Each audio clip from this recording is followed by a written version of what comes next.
series opens with a summer funeral for fallen soldiers, and then flashes back 2 weeks earlier to Anchor Tech Air Base in Syria. James Reese, a Navy SEAL commanding officer, briefs his team on a mission to capture Dr. Jahan Kahani. They stealthily approach the target, but fall into an enemy trap, forcing a chaotic retreat. Amidst the chaos, a team member triggers a deadly explosion. Reese, injured and under fire, escapes with Boozer Dev, and they sadly inform Reese's wife, Laura, of their sole survival. Reese later disputes a misleading interview, convinced the explosion was caused by panicked PDS troops. He seeks answers but is reluctant to talk to the press. After Boozer left the bar, Reese arrived in California and confided in his friend Ben about false accusations and tampered recordings. At home, Laura revealed Reese's concussion. A call from Navy SEAL headquarters shocked him. He arrived at Boozer's house, denying the suicide claim. At SEAL headquarters, he explained the setup to Admiral Filler. Reese's Army setup claims clashed with Admiral Filler's concern for his concussion. A commander's assertion of Boozer's self-inflicted death added to Reese's uncertainty.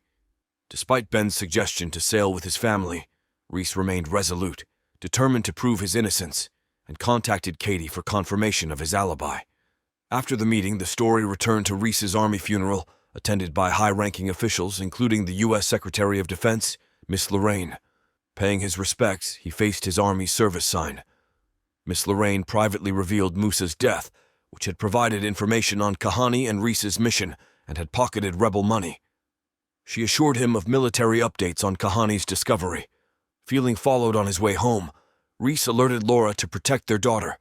Approaching the car with caution, he found Katie inside. She secretly followed him home, hoping to meet him. Reese, reluctant to discuss Boozer's death, left her his contact. Worried, Reese secured his gun, consulted Laura, and visited a brain clinic, triggering memories of a tunnel explosion. Realizing his assailant's role in Boozer's death, he fought brutally, using his gun. Panicked, he found his wife and daughter shot and killed, devastating him.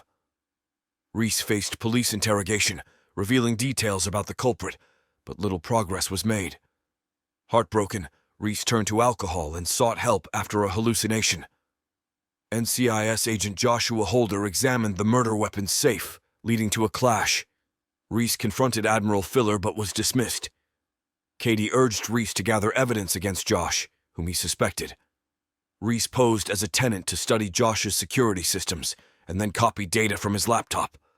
He later sifted through it at Ben's, interrupted by Miss Lorraine's call, revealing Kahani's death. Ben's revelation about Josh's access deepened suspicions. Reese remembered injuring an attacker and concluded Josh sought revenge for his family and Boozer. Katie retrieved Reese's brain scan results, discovering tumor cells. Reese confronted Josh, leading to a confrontation that ended in Josh's death. Reese burnt Josh's files, adding Sol Agnon to his hit list, and researched Capstone Industries, seeking justice. Katie revealed Capstone's connections to a Belize shell corporation, aiding Reese's quest for revenge.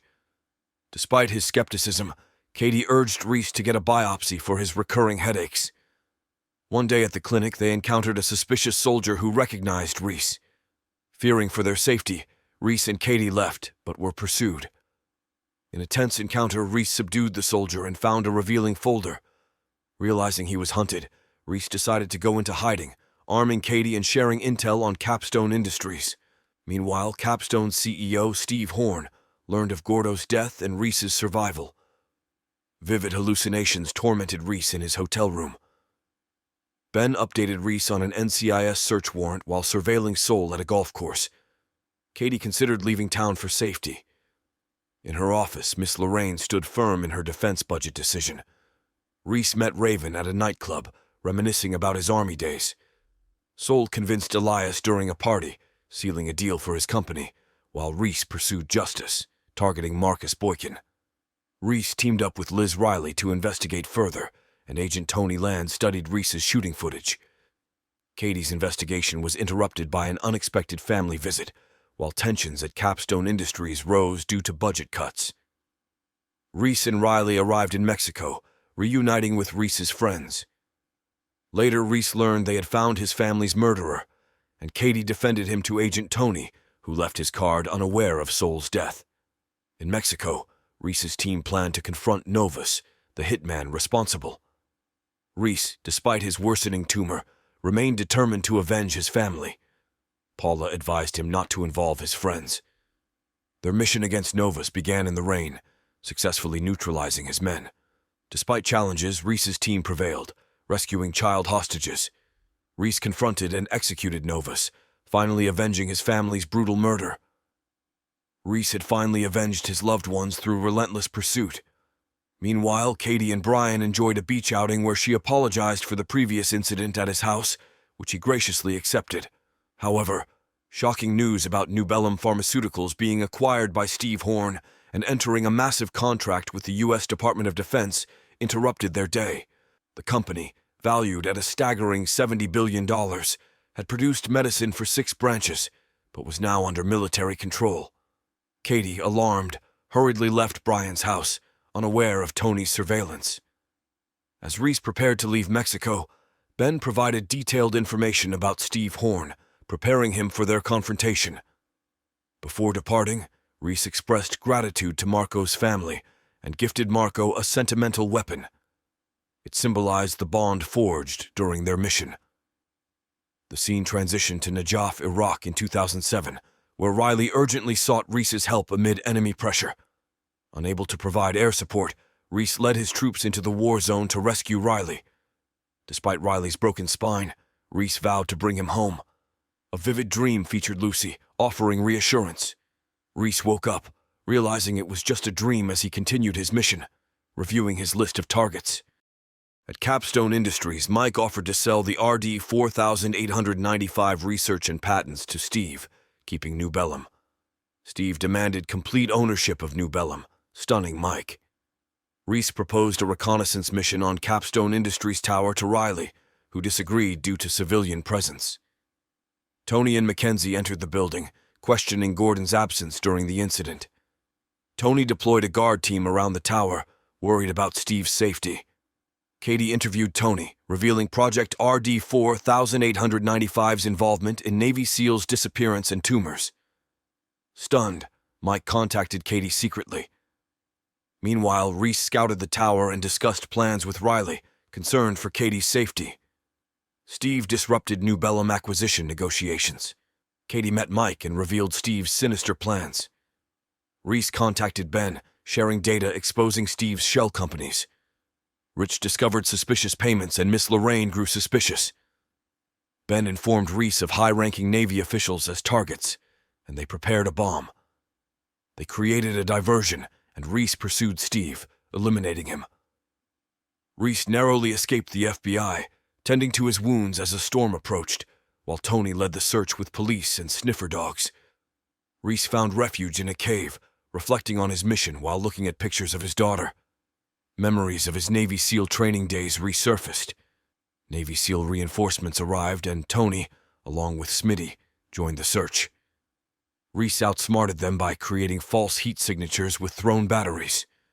Tony yelled for Reese to surrender, but he escaped and climbed a hill. Reese hesitated to shoot and eventually fell, surviving but worsening his condition. Sheltering under a hill, he cauterized his wound with a heated knife. The search continued, with Reese resorting to homemade bombs. The confrontation led to a detonation, burying Mackenzie. Tony's team rushed to help, but Reese vanished. Riley heard troubling news about the search.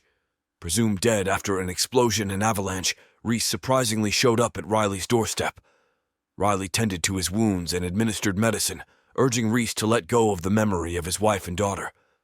Reese continued his mission, meeting Ben on a beach. He returned to his empty house, reminiscing about his past.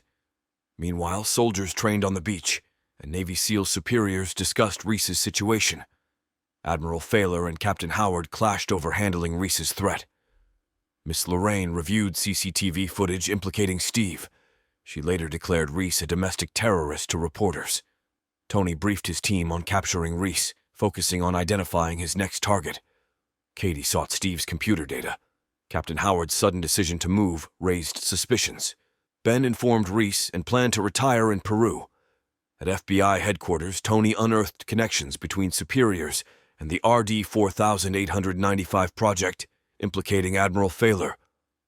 Suspicion mounted as Howard dodged questions and Ben posed as an FBI agent. Meanwhile, Tony and his team delved deeper into the complex investigation. At the Navy SEALs base, Admiral Failer handed Tony an incriminating file. A frantic call from Mackenzie revealed Captain Howard's sudden disappearance and Commander Cox's bar brawl with Reese. Cox awoke to grueling training on a beach, reminiscent of Reese's past. Ben safeguarded Captain Howard and their family, while Reese coerced Howard into fulfilling his mission. Tony faced orders to return to his former department, but resisted due to suspicions of illegal experiments. Katie published a damning article implicating Miss Lorraine. Struggling with hallucinations, Reese prepared for his trap against Admiral Failer. A confrontation between Howard and Failer led to a deadly explosion. Tony offered Reese evidence to resolve the issue, but Reese declined. Miss Lorraine intercepted Katie's email, branding Reese and Ben as terrorists. Katie and Miss Lorraine arrived on a guarded island for an in-person interview. Sneaking past security, they reached the designated spot. Miss Lorraine denied links to Oberon Analytics and Steve's payments, but admitted to approving RD 4895, unaware of its harm.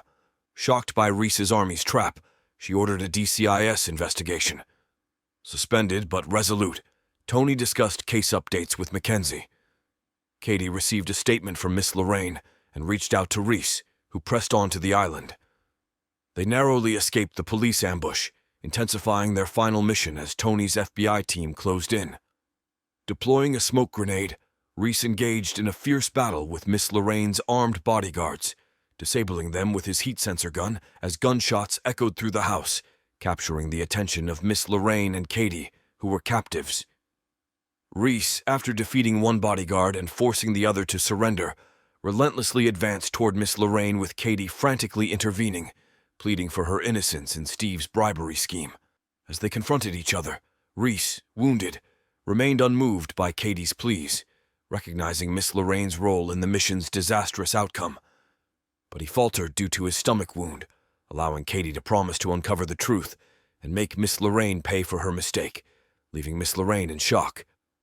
In a tense standoff, Tony's team confronted Reese, set on harming Miss Lorraine, as Katie unveiled a corrupt Navy SEALs involvement and pleaded for mercy, pushing Reese, wounded but resolute, toward a crucial decision before Miss Lorraine's shocking act altered their fate.